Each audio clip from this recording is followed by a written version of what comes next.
नमस्कार, मैं वीरेंद्र चौधरी एक बार फिर से आपके सामने हाजिर हूं एक नए सवाल के साथ। सवाल है, दिल्ली के ऐतिहासिक फैसले का माने क्या है।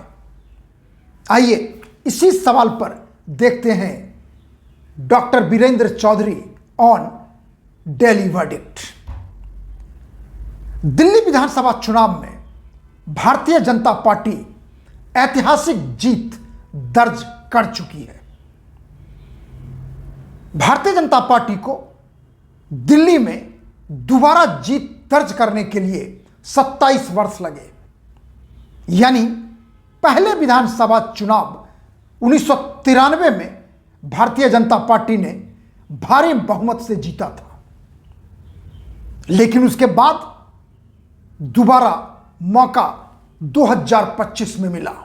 27 वर्ष के बीच भारतीय जनता पार्टी चुनाव लड़ती रही, लेकिन सफलता नहीं मिली और 1993 के बाद 1998 से लेकर 2013 तक, यानी लगातार 3 बार कांग्रेस की सरकार बनी शीला दीक्षित के नेतृत्व में, और शीला दीक्षित ने जीत का हैट्रिक बनाया। 2013 कांग्रेस के शासन का अंत हुआ, चुनाव हुए, परिणाम आए, लार्जेस्ट पार्टी बीजेपी बनी, लेकिन मुख्यमंत्री बने अरविंद केजरीवाल, लेकिन नंबर नहीं थे, उन्हें इस्तीफा देना पड़ा। और उसके बाद जब 2015 में विधानसभा के चुनाव हुए, ऐतिहासिक रिजल्ट मिला अरविंद केजरीवाल और उनकी पार्टी को। अनप्रेसिडेंटेड 70 में से 67 सीट, और बचे 3 बीजेपी के खाते में गए। 2020 का विधानसभा चुनाव फिर से अनप्रेसिडेंटेड, थोड़ा नीचे, यानी अरविंद केजरीवाल और आपको मिला 62 सीटें। सुधार हुआ बीजेपी में 3 से 8 पर, लेकिन 5 वर्ष बाद यानी 2025 के चुनाव ने अरविंद केजरीवाल और उनकी पार्टी को सत्ता से बाहर कर दिया।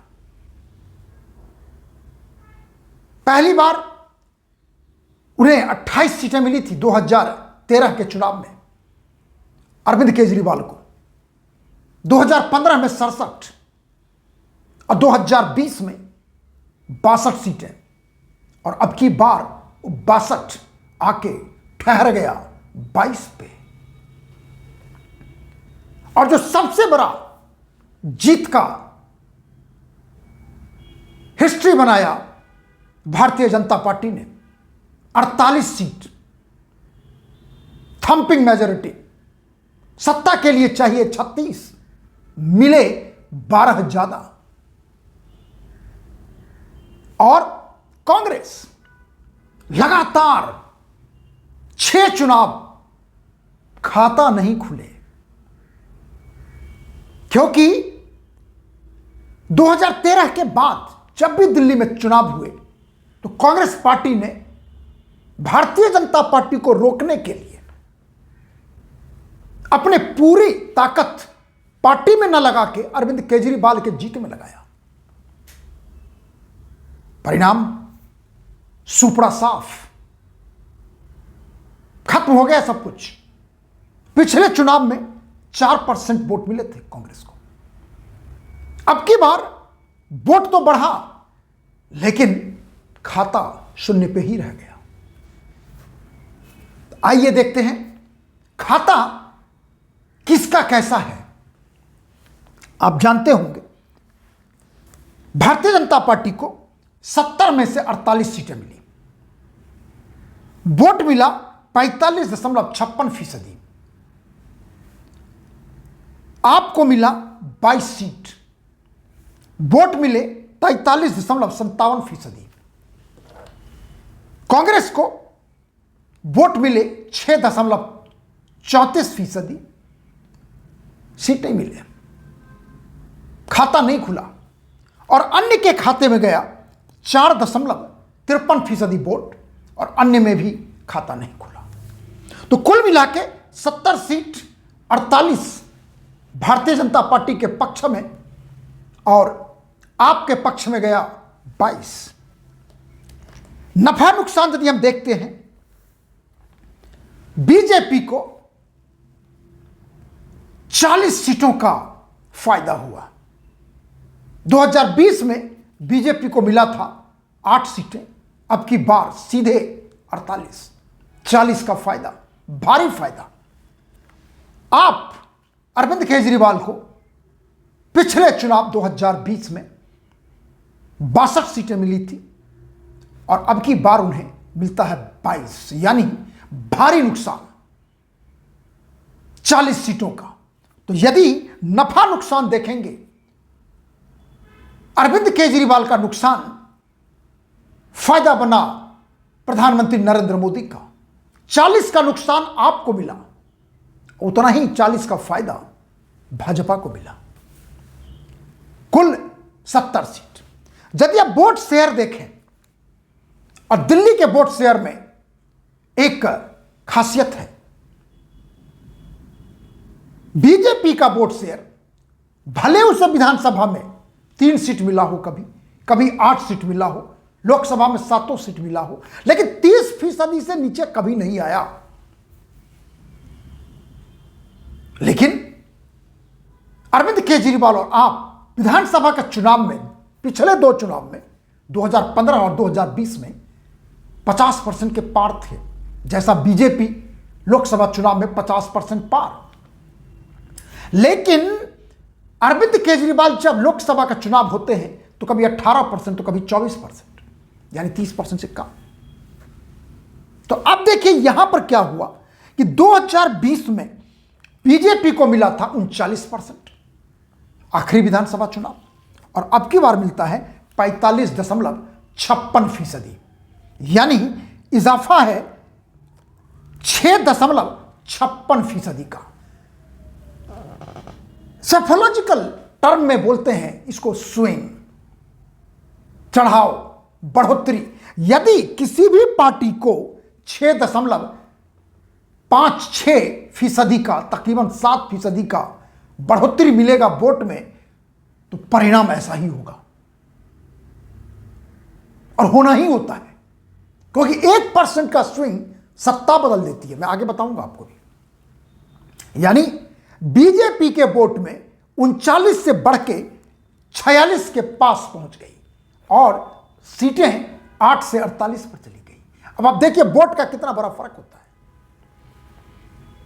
अरविंद केजरीवाल, आप 54% वोट मिला था 2020 विधानसभा चुनाव में, और अब की बार वो घट के आ गया 43.57%।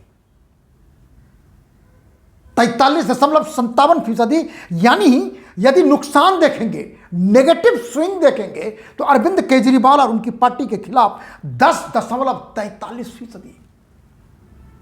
किसी भी पार्टी को लोकतंत्र में यदि नेगेटिव स्विंग 10.5% का होगा तो सुपड़ा साफ होना तय है, जो आप और अरविंद केजरीवाल के साथ दिल्ली में हुआ।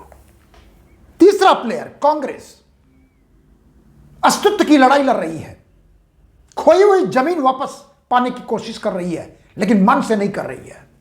कभी आपको जिताने में खुश होती है क्योंकि बीजेपी रुक जाती है, और कभी बीजेपी आ जाती है तो आपको रोकने में खुश होती है। कहते हैं ना, अपने घर को भूल के दूसरे घर को देखोगे तो अपना घर तो नहीं बनेगा, बिखर जाएगा। और कांग्रेस के साथ वही हुआ, बिखर गया। बढ़ा वोट 4.3 से बढ़ के 6.34 हुआ, यानी 2.04% का बढ़ोतरी हुआ है। पॉजिटिव स्विंग है कांग्रेस का। लेकिन 67 सीटों में 70 सीटों में 67 सीटों पे कांग्रेस का जमानत जब्त हो गया है। सिर्फ एक सीट पे कांग्रेस का कैंडिडेट सेकंड पोजीशन पर है। अंदाज लगाइए आप। और यदि आप ये देखेंगे स्पॉइलर, जो मैं अपने सारे वीडियो में इस बात की चर्चा करता रहा कि कांग्रेस एक बढ़िया स्पॉइलर साबित हो सकता है। तकरीबन आप अरविंद केजरीवाल को 12 से 14 सीटों का नुकसान हुआ है, उसका योगदान शुद्ध रूप से कांग्रेस का है। लेकिन यह वन वे नहीं है। अरविंद केजरीवाल ने भी हरियाणा में कांग्रेस को डैमेज किया था, गुजरात में डैमेज किया था कांग्रेस को, और अब की बार कांग्रेस ने उनको दिल्ली में डैमेज किया। लेकिन उसके बाद भी यदि आप देखेंगे तो बीजेपी 2 आप देखेंगे तो दोनों में वोटों का अंतर इस तरह का है कि यदि दोनों अकेले अकेले भी रहेंगे तो चुनाव जीतने में बीजेपी को कोई परेशानी नहीं होती, क्योंकि आपको मिलता है 45.56, माफ करेंगे बीजेपी को 45.56 और आपको मिलता है 43.57, यानी 2% का फर्क है। जैसा मैंने अभी कहा कि 1% के फर्क पे सत्ता बदल जाती है, यहां पर 2% का फर्क है। और सीटों का अंतर देखिए, एक तरफ 48 है, दूसरी तरफ 22 है। अब आप देखिए, यह तो है मोटा मोटी दिल्ली के चुनाव का पिक्चर। सीट में देखें तो 48 सीट बीजेपी और आपको मिला 22 सीट। यदि जो आपका रोना है अरविंद केजरीवाल का कि कांग्रेस को लेके, इंडी गठबंधन को लेके, यदि मैं वो भी आपको हिसाब समझाऊं गठबंधन, क्योंकि एक तरफ देखिए बीजेपी दिल्ली में स्ट्रांग है, सब मानते हैं, 30% से कभी वोट कम होता नहीं, 50-55% पे जाता है, क्योंकि लोकसभा में दिल्ली की जनता मोदी को चुनती है, अब पिछले चुनाव तक अरविंद केजरीवाल को। लेकिन अब की बार पहली बार ऐसा हुआ कि दिल्ली की जनता ने मोदी को चुना, केजरीवाल को नहीं। उसके बाद भी बीजेपी ने 2 सीट अपने एलआई को दिया, एक जेडीयू और एक एलजेपी। और कारण साफ था कि बिहारी वोटर्स की संख्या दिल्ली में साइजेबल है, पूर्वांचली वोटर्स की संख्या साइजेबल है। अब देखिए, बीजेपी स्ट्रांग होने के बाद भी अलायंस करती है अपने एलआई से। अब वोट में देखिए क्या फर्क आया,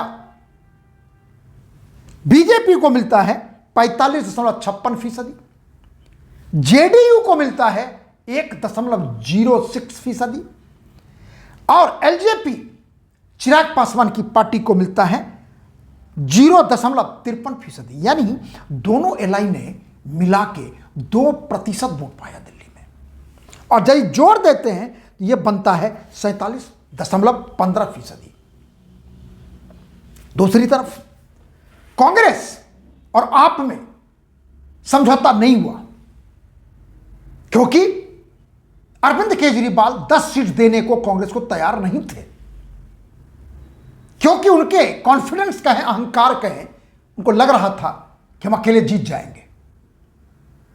लेकिन अब जब चुनाव हो गए हैं, अरविंद केजरीवाल करारी हार चुके हैं, अपनी सीट भी नहीं बचा पाए, मनीष सिसोदिया अपनी सीट भी नहीं बचा पाए, दर्जनों लोग हारे हैं सिटिंग एमएलए। वोट यदि आप देखें आपको मिलता है 43.57%, कांग्रेस का वोट 6.34 जोड़े 49.91% बनता है। अब आप देखिए 50% वोट बनता है। यदि अरविंद केजरीवाल और कांग्रेस का समझौता होता तो अंदाज लगाइए दिल्ली के चुनाव में क्या रंग आता।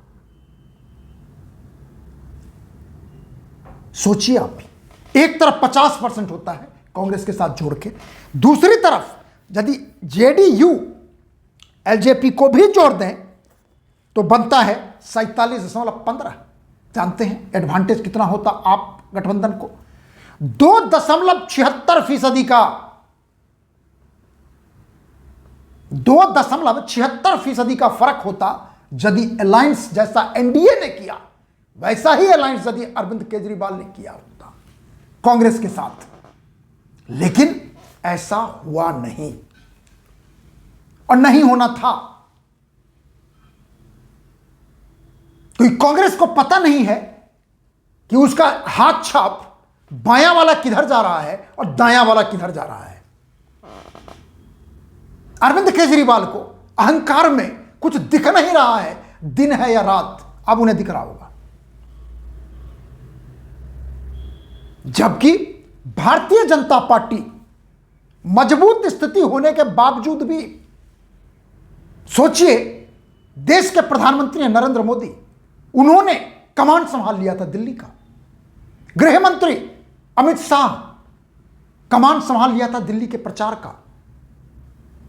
सारे मंत्री, कई राज्यों के मुख्यमंत्री दिन रात परिश्रम करके पसीना बहा रहे थे, क्योंकि उन्हें टारगेट था, उनका उद्देश्य था कि 27 वर्ष बहुत हो गया, दिल्ली में अब भाजपा सरकार होनी चाहिए।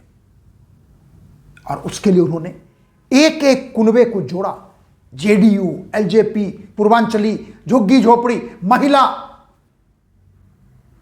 क्या यह काम अरविंद केजरीवाल नहीं कर सकते थे? नहीं कर सकते थे। तो कुल मिला के दिल्ली का रिजल्ट का ऐतिहासिक माने क्या है, जो मेरा सवाल है। नंबर 1, इतिहास बना। पहले विधानसभा चुनाव में मदन लाल खुराना मुख्यमंत्री बने थे, उसके बाद साहिब सिंह वर्मा बने, और उसके बाद सुषमा स्वराज, 3 मुख्यमंत्री बने थे। लेकिन उसके बाद पहले चुनाव के बाद 27 वर्ष बाद अब की बार भारतीय जनता पार्टी को हिस्टोरिक विक्ट्री मिला है। इतिहास नंबर 1।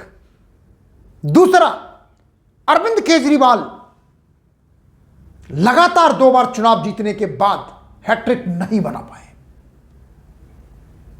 और 62 से 22 पर आकर रुक गए। तीसरा इतिहास बना, लगातार 6 बार 0 पे कांग्रेस आउट हो गई। लगातार 6 बार। निश्चित रूप से तीनों पार्टी ने इतिहास बनाया है। और इसलिए मेरा सवाल है कि दिल्ली के ऐतिहासिक फैसले का माने क्या है।